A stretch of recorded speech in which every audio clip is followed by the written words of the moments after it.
Assalamualaikum warahmatullahi wabarakatuh. Wahai rakan-rakan lun, saudara lun, gure-gure lun Bandung, kamonyo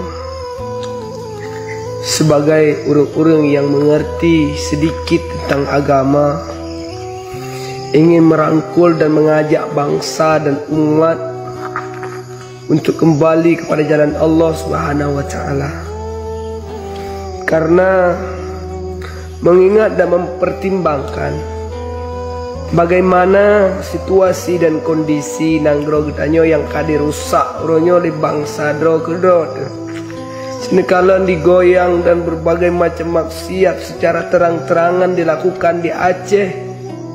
Lagi sangsa Aceh nyo hanale wibawa, lagi sang-sang Aceh nyo hanale martabat, lagi sang-sang Aceh nyo kagelakna le Allah Subhanahu wa taala.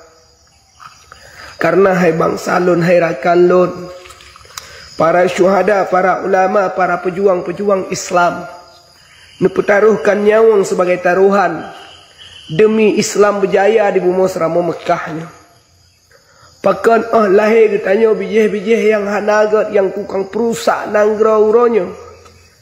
Jika memang kahaik tak berjuang tak pegat nanggro, beruh getanyo golongan-golongan urang yang perusak nanggro. Kahaik getanyo pegat agama, beruh getanyo golongan yang rusak agama.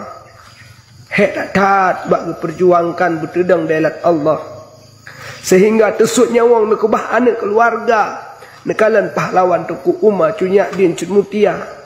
Bagaimana berjuang, pakan mudah-mudah dat getanyo uronyo tak rusak nanggronyo, tak relah wibawa nanggronyo. Bagaimana getanyo berfikir ke agama uronyo. Mari rakan-rakan, saudara-saudara, kerabat lun Bandung, untuk sama-sama lagi kita berfikir, untuk tak berjuang, tak pedang kembali dari Allah, dan tak lawan dan tak basmi bina generasi-generasi yang perusak bangsa dan agama orangnya.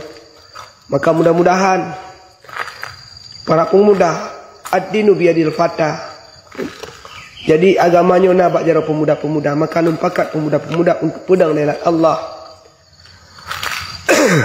Syubbanul yawm rijalul lughat, pemuda masa jino adalah generasi masa uke. Maka oleh karenanya, mari wahai pemuda-pemuda bersatu padu getanyo wa atasimu bihablillahi jami'a wa la tafarraqu. Bermusaboh getanyo dalam tabela agama, bangsa dan negara. Insyaallah nanggronyo kembali terpegat dalam Allah, terpedang syariat Allah.